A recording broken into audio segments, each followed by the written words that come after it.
So, have you ever thought about moving from the States to France? Well, if you have, well, then today is going to be your day because today I will be speaking with Patricia Brooks, who is a coach who is the founder of Courage Catalyst Coaching Program that helps people move abroad confidently. And she is going to be speaking with us about 5 things that will help you transition from the United States to France. So, hello, Patricia. Hi, Welcome. hi, Mundey. Thank you for having me. Yeah, so I'm excited. I know this is a topic that interests a lot of people. People who dream about coming to France and sipping wine and eating cheese and sitting in the middle of a of a wine field overlooking the mountains or the Mediterranean Sea. So I'm excited to jump into the topic today. You're going to be enlightening us with what you feel are the 5 top tips for transitioning abroad. But before we start that, I want you just to tell us a little bit about yourself, what you help people do, and how you came to living in France. Yes, I have not always wanted to live in France. It's a quite recent thing. In 2014, 2015, I got the urge to speak French fluently. And it was after a series of trips to Quebec City, Canada, that I realized I'd like to live in a French-speaking country, but I wanted to be someplace a little warmer than Canada in the winters. And so I can understand that. yeah. And so I visited France for the first time in 2015, and I could see myself living here. Right, So right. that was kind And of so how like many the years lead-in. have you been in France now? 6 years. 6 years. Yeah. Okay. We're on the way to nationality stage. Yes, indeed. Yes, indeed. And so to finish off on your question, so that's why, or part of the reason I decided to move to France. But now, when I first came, I was on a sabbatical. I wasn't working. I was living Okay. off of savings. Right. And I had been trained as a coach in the US. Okay. And one of the things that I found really just so freeing, so empowering was the fact that I had moved to France all by myself, even though in my 50s, even though I wasn't really so sure it was possible for me. And that felt really good. And so I thought, well, why not use my coaching skills to help other single women who are ready to start the next chapters of their lives, living and thriving in a foreign country, typically your European country. And so that's what I do. I help, those women who think, oh, only 20 somethings or 30 somethings move abroad, or I'm too old, or whatever that mental block is. I help them move through that, create a plan. And then once they're in the country that they want to be in, help them settle in and push away those feelings of, well, maybe I made a mistake, or what do I do now? Those things. Yeah, because, I read a beautiful quote today on LinkedIn where it says, don't let age be your cage. Ah, nice. Yeah. I was like, that is a beautiful quote because we live so long now that we just have so much life ahead of us. And I think if you're in good health and you have the will and power and desire to do something, it doesn't matter how old you are. I have a woman who I use as a coach for personal development, and she started doing retreats in her 80s. Wow, right? Nice. Yeah. So it's never too late to pursue a dream. So thank you for sharing that. And so what would you say if someone is, let's say, thinking about moving by themselves to France, or maybe they're following a partner or wanting to, maybe be an artist here. You came to you wrote a book in France, right? If I'm not mistaken. Yes. Yeah. Two, Some actually, people. I bought my third, right? Yeah. Well, bravo. Look at you. Thank you. Killing it. What would be one of your first tips you would say when they're thinking about making that transition? Well, I think it really all depends on that person's situation. Okay. I think, if you're following a spouse, there may be some things that might be more helpful than if you're moving abroad alone. But I would say is if you've decided if you're coming alone or if you're coming with a partner, you and your partner have decided to make sure that your why and your core values will be honored in making this move abroad, and look at, the ways that living in a foreign country, because there's so many benefits to it, can help support those core values, so that when you're there, as you're there, you can lean on those and recognize that maybe while you may have given up some things leaving the country you were in, that you are benefiting because these values that are important to you are being honored. So can you give us an example? What would you say would be one of the major core values that people maybe grad up against when moving abroad? Have you had any sort of common conflicts that maybe someone who's following a spouse or a partner might not have thought about? Well, again, the spouse or partner is not my avenue, but I think that there is the core value perhaps of community or connection, right? Okay. And so if you're leaving, maybe you're leaving family and friends behind, family and friends that you like, right? Yes. Hopefully. And you're moving. Because you might be running from those people. Then that's a different story, right? But let's say that that's the case. You like them. Yes. Yeah. And you're moving to France, and where you don't know anybody or have few connections. So your value of community or connection is you might feel like you're losing that. Right. And so if that's your really foundations. Exactly. And so if that's really important to you, then as you plan your move abroad, as you settle in, it's important to do things, create a way so that you can build community and connection more quickly. I mean, it does take time, but make sure that's in both instances, single or following a person. Like you're always going to want to have a social group or people that you feel like you can belong to or communicate with or do things with or ask questions to or advice, especially when you come up against challenges.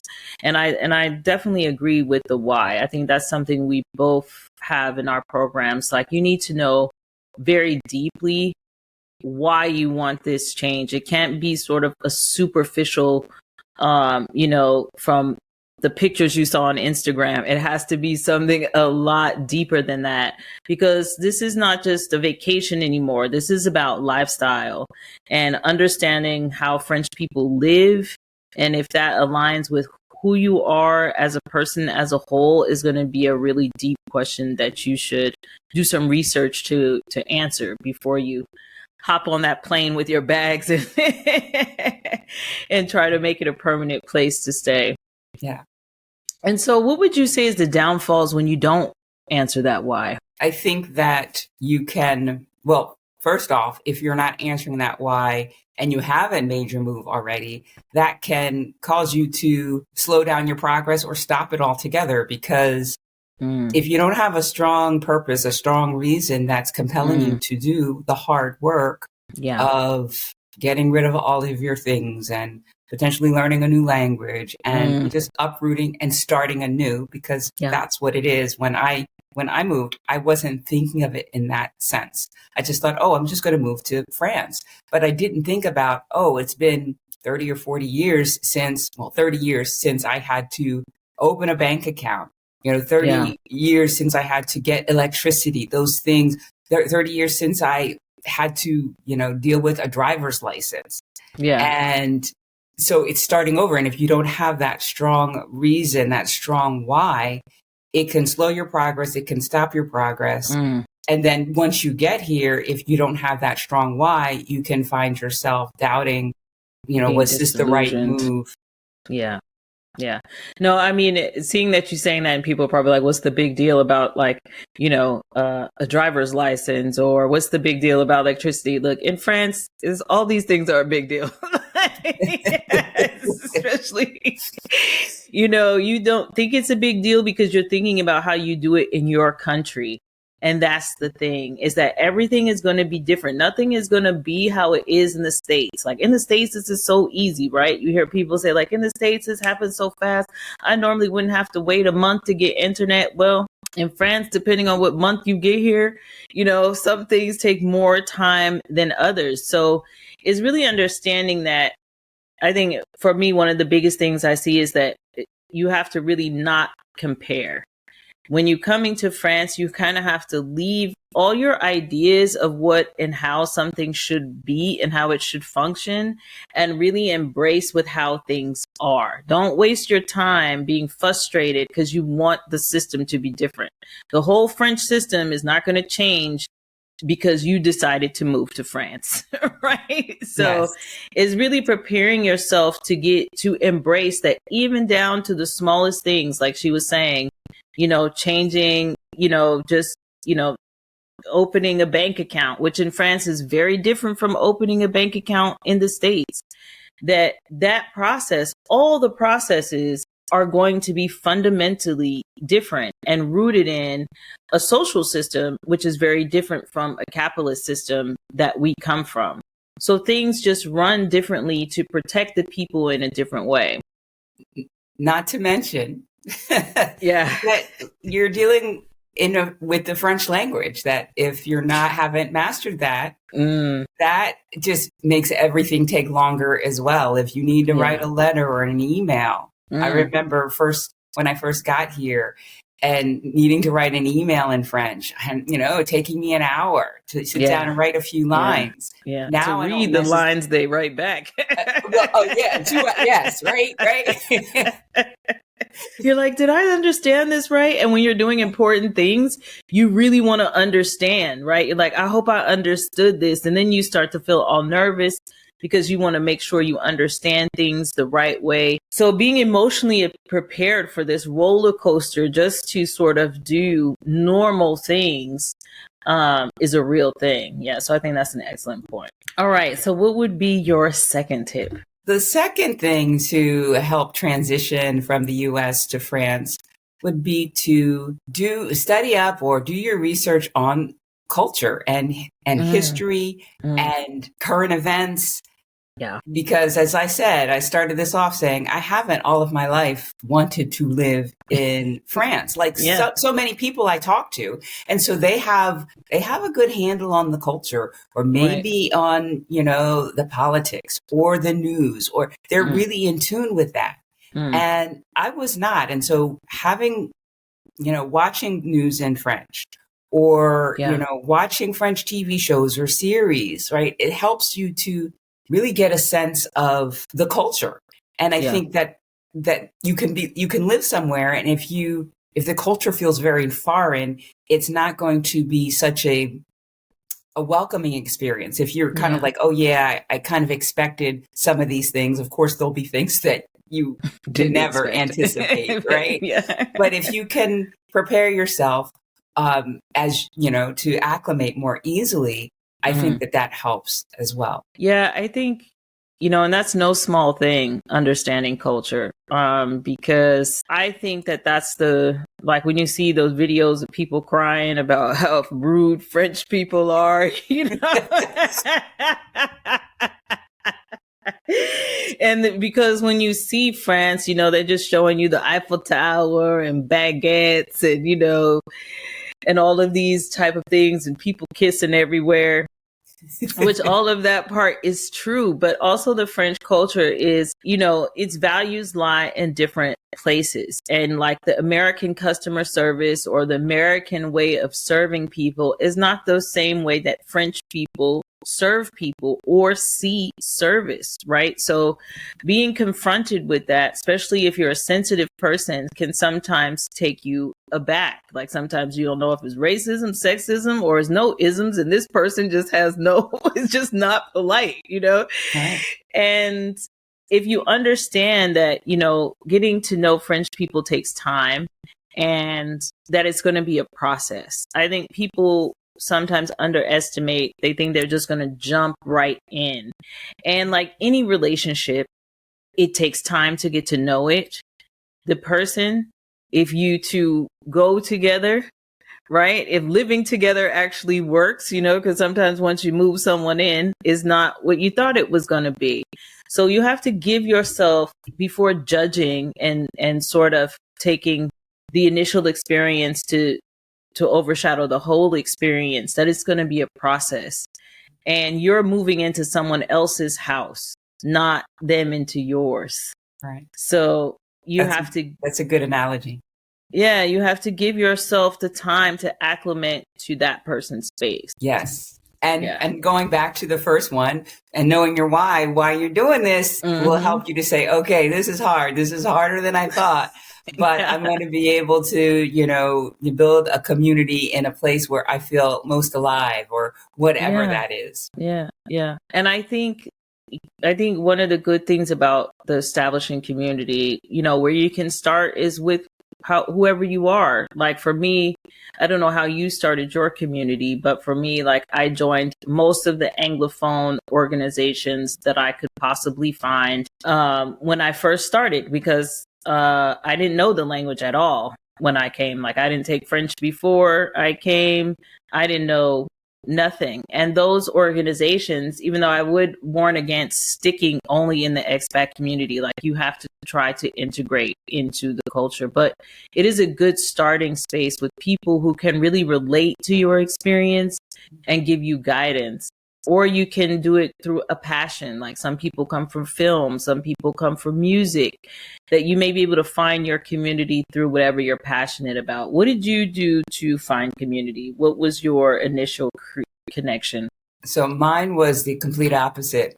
I resisted the expat community. Yeah. Because I had two aims in moving to France: to become fluent in French. Yeah. To build on what I had started in the United States, and to write my second book about my first year in France. Okay. And so I recognized that if I am going to be around English-speaking expats, that's going to go against that first goal. And so one of the things that I did was I did go to meetups. There's a website here called On Va Sortir. And OVS. And I looked at the events that were going on. If they had an art opening, I would go to that. One of the things that I took advantage of was this laughter yoga session. And I did not know what laughter yoga was, but I knew I liked to laugh. And so I sought this out. And this was not in the center of Perpignan, the first city I lived in. It was kind of on the outskirts. I had to get on a bus. I had to find my way. This was about 3 weeks. You had to go on an adventure. 3 weeks into my life here. I was like, I don't know what laughter yoga is, but I'm going to go find out. And this was when I found the place. I went in, and I tend to be more introverted, right? So going to places I don't know or don't know people can be kind of scary. But I went in with that mindset that, okay, Patricia, you're going to have to put yourself out there. You're going to have to be more outgoing than normal. So I go, there are about 3 or 4 people standing around before the class starts. And I go in not knowing that, introducing yourself and sharing your name is not necessarily the thing to do here in France. So here I am, shy, feeling intimidated. The first day of school, you're the new kid. Right, I'm the new kid. Exactly. So I go up to this group and say, bonjour, je m'appelle Patricia. And they all looked at me and really didn't. They might have said bonjour, right? They might have said bonjour. They said bonjour, But other than say, je m'appelle, nothing. And so that was kind of, you talk about people crying from experiences. That was what I could have, but I'm just like, Patricia, just swallow hard and just go with it. And so things like that, I did activities like that to help me get out. And I think people, as Americans, we're very talkative. It's easy. We're kind of a tactile culture. We can speak easily to each other. And France isn't necessarily that. They kind of warm up. They need to be warmed up. Yes. It takes some time to really make that connection. But what I can say is when you do make the connections, they tend to be profound and long lasting. I agree. So, So I encourage people on that front that but it is like being, I had the same thing when I came. It's like being the new kid at school. You're just standing there like, who am I going to talk to? Who's going to be my first friend? Do I fit in here? And as an adult, that's a lot harder than when you're a kid, and for some people, it may have been a long time since you felt like the new kid at school, so that takes some emotional preparing as well, that you're going to have to really get out of your comfort zone to anything new. You're going to feel awkward and uncomfortable. So that's whether if you're in any other country or not, but preparing yourself that this is going to feel a little weird. This is not going to feel like, easy breezy. It's always nerve-wracking when you starting something new. So, preparing yourself for that emotionally is also will help you in a tremendous way, in whatever way that you can do that for yourself. Okay, so let's get on to tip number 3. Number 3 kind of piggybacks on what we were talking about there. I recommend that if you have been out of practice in going out and meeting people, start that before you make your move to France. So start going to meetups, start connecting with people. And it might feel counterintuitive to do this because, well, I'm only going to be here for another year. I don't want to make friends or start friendships. But that experience of going new places, meeting new people, you'll get used to it. It'll feel more comfortable. And then when you're in France, where it's going to feel much, much, much, much more uncomfortable, it won't be as uncomfortable. It's uncomfortable. Yes, I totally agree. And I love meetup.com. I even started my first group in France through Meetup, which I was doing like language exchange group. And it was how I met. That's how I created community. I was working, so I didn't have time to kind of like go out and find community. So I needed to create it, right? That's the American way. You don't see it, you create it. And that was how I, initially found my first clients in France, how I met people, French and English speakers, right? And going to these groups, like you said, it gets you used to going and doing things on your own. Yes. Because in the States, not necessarily do we do a lot of things on our own, but in France, it's really okay to go to a cafe and sit by yourself for hours, or to go to the movies by yourself, or to do lots of things by yourself. In this culture, it's viewed very differently. And so if you're someone who, even if you move with a partner, they're going to be at work and you may not have an activity yet, you're still going to have to go out and do things by yourself, whether you moved by yourself or with someone. So acclimating yourself to being in social groups where you go by yourself, I definitely agree is like one of the best pre-developing skills you could have before you move abroad. Yeah. And I love Meetup. Absolutely. I do it in every city I go to, and it's around the world. It is. And I like how you created one. Not everybody's going to do that, to be so ambitious as to create one, but that's a good idea, because then you can create one around an activity that suits you, because it might not exist. And you can find the kind of people that you want to connect with. Yes. The nice thing about creating my group is I wanted to have like international people who were really open to also my culture, and that was seen as a good thing, and so I got to meet also French people who had lived abroad, or they're looking to, with their company, do something, or so you get that sort of international connection as well. And I made so many people gave me friends of them to become allies for me, while I was there. Networking in any capacity is never underestimated. You never know who knows somebody who has or can help you in whatever way that you may need, even if that's just for conversation and company and a sense of belonging. Yeah, bravo. Love that tip. Okay, so we're flying through these things.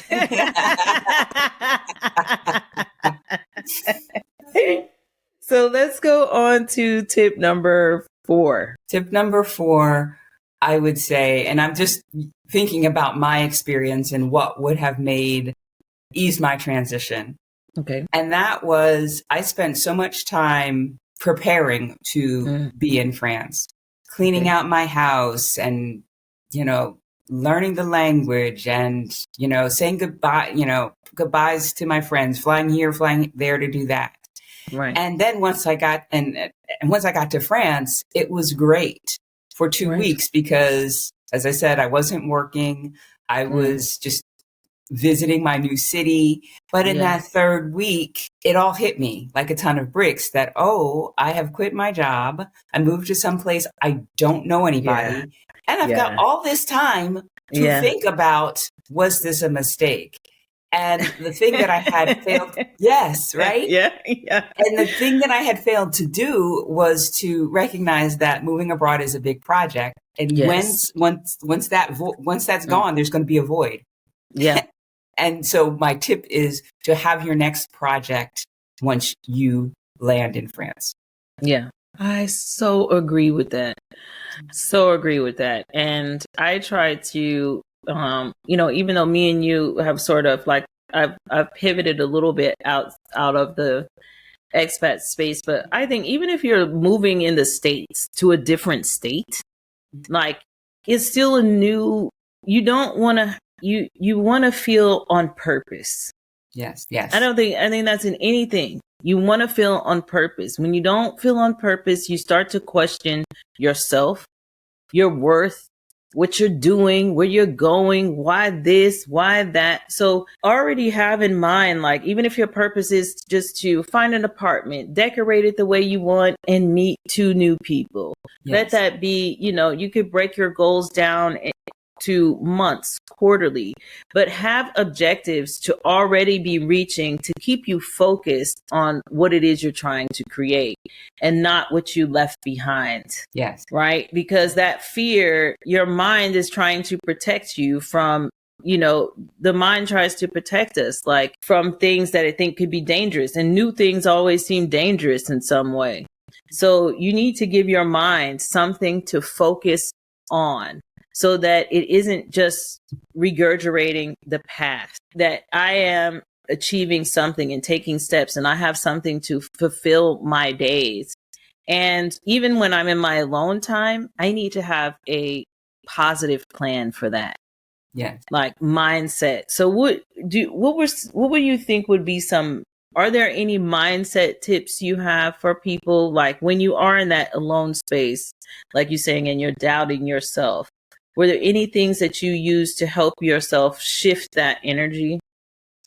It was hard because it felt like this tug of war. Here I am in this place that feels so right to me, but that my mind, my thoughts kept going back to, safety. And this goes back to something that was ingrained in me as a child.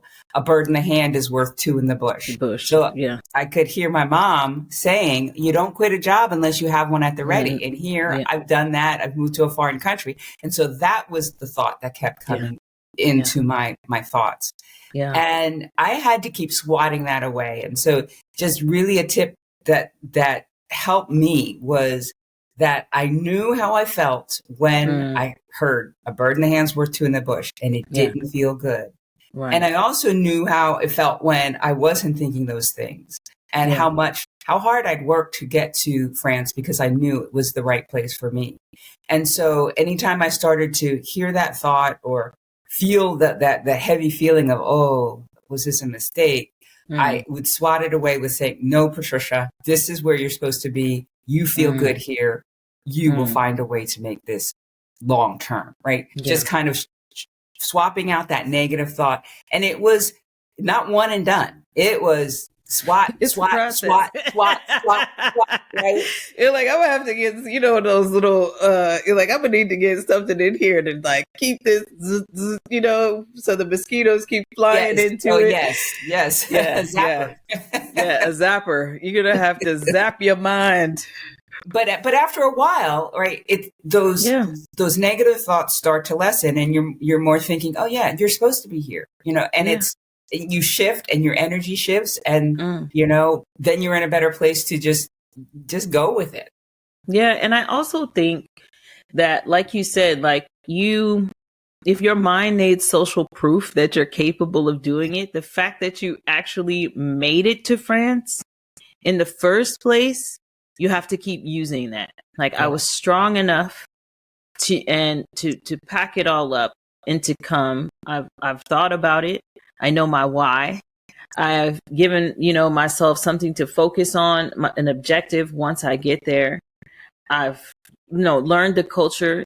You have to give yourself the credit for taking that step. The courage that it takes to do that even first step is enough proof that you're going to have what it takes to take the next step and the next step and the next step. Yes. And to build off of your own personal strength and to focus on what you can do and not what you ain't doing. Yes. Right. I like how you said that, Mundey. If your mind needs social proof, and I talk about a confidence anchor, looking at something that you did that you didn't think you could do, and reminding yourself of that. So very similar concept. Yeah. So we are already rolling on to tip number 5. Tip number 5. There's so many things I could share to help people, Americans, transition into a life in France. But I think this last one has to do with being kind to yourself, giving yourself grace. I had a member of my program move to France, to Nice on December 1st. And I spoke with her a couple weeks ago. And she said to me that, things are good, but there are times when she has those thoughts, those doubts, or feeling lonely. And, or will she ever get the language? Yeah. And she said to herself, she's like, you've only been here for 3 months, right? Yeah. Things take time. You are doing well. You got here, right? Yeah. And so give yourself celebrating your steps. Yes. And be kind to yourself. And this goes, okay, it's a process. Things take time, but also as you, make, I don't say missteps. Like when I first got to France, there are some supermarkets where you have to weigh your produce in the produce section. And then there's some that they will weigh them at the counter, right? Yeah. And so I went to one. I didn't know this, right? I just had all of my fruit and I had a lot of it. And I get to the checkout and there are people behind me, of course. And you the lady with the checkbook right now. You be like, oh no. Right? Yes, I'm that person, right? I've got all this fruits and they're like, oh, did you weigh these? And I'm, my language skills aren't really as good as they are now. And I'm like, And then I realize, I have to weigh them in the section. And she's handing me all the things that need to be weighed. And I got to pass the people who are behind me in line and go, because she's already started checking me out. Right. So those things make you nervous. Yeah. Right? And it's something like, which is humiliating even in your own country. Right. When you're holding up the line, you can feel people's eyes burning in the back of your neck. Like this, I got in the wrong line. You know what I mean? Right, exactly. But things like that. It intensifies. Yeah. Right. And so if you haven't built a skill of being kind to yourself, forgiving yourself, giving yourself grace, then something like that can just destabilize.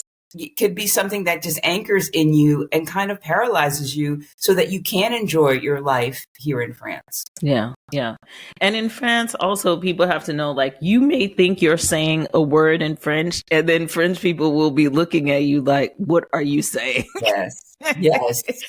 And you so if you French, right? Exactly. So you have to know, like, this is not personal. Like, I think one of the things, about it, when people can't understand you or it's difficult, it is not personal. Do not take it personally. That even French people who come from different regions with different accents, like sometimes they'll be, judgmental of those people as well. That anything, even if you were like learning how to use your computer, you are not going to get that right the first time out the bat. it takes a lot of mistakes. And if you will not allow yourself to look like a person who's learning a language, that's what you are. You can just be honest about it. Like, learn how to say désolé. I'm learning French.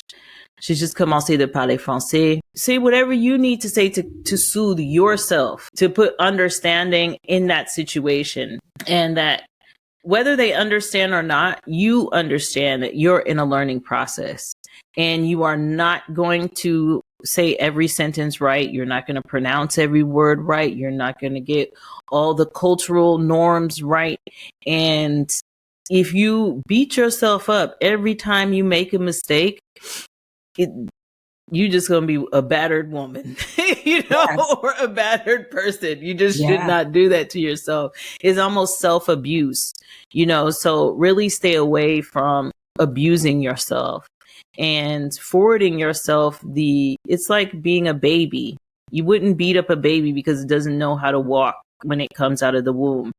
It has to be nurtured. It takes time. It takes learning, and it takes practice. And you have to treat yourself like a baby, and with just as much gentleness and love and care as you would, for a child, because you're you actually are being reborn into a new place. Exactly. And I think that, what you say is so true, so important. And I think that, you were speaking about the language, but I think it's also about thriving in a place. If you can give yourself that grace, if you can, move through it without taking things personally, that will allow you to go to the grocery store the next time, or say that word that people couldn't understand you saying, right? They understand, time, right? Exactly. So that you can progress and start to, because it's a process, but the process takes your effort to continue, down the path. Yeah. And people always say, like, oh, French people speak English, but they don't want to speak English with you. Look, French people have the same fears as you do. Yeah. Making mistakes, not looking like they know what they're doing. So start with your terrible French, and then they'll come back in their terrible English. And then you'll both be trying to speak to each other in some way, But you first have to start, like, once they see how bad you are, they'll feel comfortable to talk to you a little bit in English until you get it right, if they know any. But Patricia, thank you so much. This was such an enlightening conversation. And I'm sure that those 5 tips, I think, are a great foundation for anyone thinking about transitioning on a permanent basis from the US to France. I think if you start with those, you're really going to start out in one, you'll be culturally prepared, emotionally prepared, and you will know why you want to do what it is you want to do, and make sure you create some purpose for yourself. And I think that's a good starting ground for any project that you have.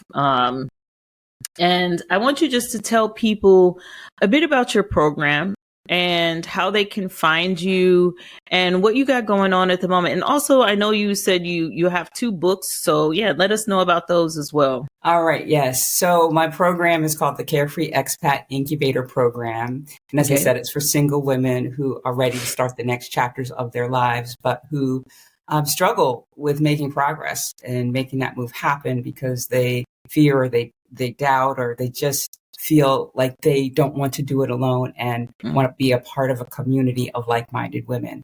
And the program is broken down into 2 parts. There is the online lesson portion where we take you through what's your why. We take you through how to become the kind of person who moves abroad confidently and sustainably. What thought patterns do you need to change? What habits do you need to create? Those things that will allow you to move abroad, but not only do that, but thrive abroad. And then that third part is all about the planning and the accountability of getting it done. So that's on the, self-paced side. Then there's the group coaching and mentoring calls that happen twice weekly that allow the women to get together and, if they're stuck and they need to be coached through something, maybe they're having trouble parting with something or some things in their home, they can get on a call and be coached through that. They can also be there to be a support to others. Sometimes people will bring up things that they're struggling with, and I can walk them through, facilitate them through to get to their own answer. But oftentimes other women have been in a similar situation, and maybe I haven't. They raise their hand and say, when I was going through that, you know, it was really helpful. I did X, Y, or Z, right? Yeah, so the community is just amazing. Yeah. And so it's a 3-year program that takes you from before you move abroad to at least, you know, a year, you know, into your life in your new country. And it's just been an amazing experience. I learned so much from the women in the program, and I think it's so very valuable. Nice. And then so let us know. Yeah. So where can they find more information about that program? So they can go to thecouragecatalyst.com. That's the website for the program. And they can find out more about that program. If it sounds like it's something that would help them, I would love to get on a discovery call and talk about where they are in the process, where they want to go, what things they're struggling with. And then we can together decide whether or not working together makes sense. And so if they want to do that, they can go to thecouragecatalyst.com/future expat to schedule an appointment. Super. So let us know also the 2 books you have written. What are they about? Because someone might be, you know, tempting with the idea of moving to France. What nuggets could they find in the books that you've written? All right. So the first book is called Growing Bold, How to Overcome Fear, Build Confidence, and Love the Life You Live. And this was pre my move to France. But what I noticed in myself was that this shy, introverted person was developing into somebody who was doing bold and daring things, like solo traveling to France, when my language skills weren't where they are today. And that was actually when I had this aha, you know, and got the book title. I was in Lyon, France. It was my second trip, my first solo trip here. And I couldn't believe I was, you know, tooling about France to 4 different, you know, cities. And I was drifting off to sleep, and I sat up suddenly and said, what's happening to me? And I heard a voice loudly and clearly saying, you are growing bold. And that was like, that's my book title. So that book really talks about how I have evolved into somebody who is able to do daring things where I don't necessarily know how they're going to play out, but take that leap of faith anyway. And so there are activities at the end of each chapter of the book. It's my story, but then activities at the end of each chapter. The second book is called Live a Bold Life. Bold is still there. And it just is small, short stories about my first year in France and what I learned from them. And it's also a very interactive book because what helped me through, you asked the question about, you know, what a tool that helped me through that first year where I had that doubt. Affirmations, positive affirmations really helped me. I'm an affirmation girl too. Yeah. And so this book talks about my experiences, my first experiences in France, but at the end of each chapter, there's some questions that you can answer, and then you can fill in the affirmative, intuitive affirmation so that you have something that you can listen to or record or read, so that helps to build your confidence and your courage. Well, that's fantastic. Well, and they can find those Amazon? On Amazon, yes. Yeah. Okay, great. Well, Patricia, I just want to thank you for taking this time to come and speak with me today and giving us your wisdom, years of wisdom. Me and Patricia, we have similar activities. I have a program called Life Reimagined, which is aligned sort of the same thing, but isn't necessarily about moving abroad. It's just if you're trying to reimagine your life and to step into a new chapter, which includes a lot of these 5 fundamental things that she talked about. So I want to thank everyone for joining us today. Well, thank you, Patricia. Thank you, Mundey. This has been so wonderful. Yes, thank you so much. Have a good day. Take care.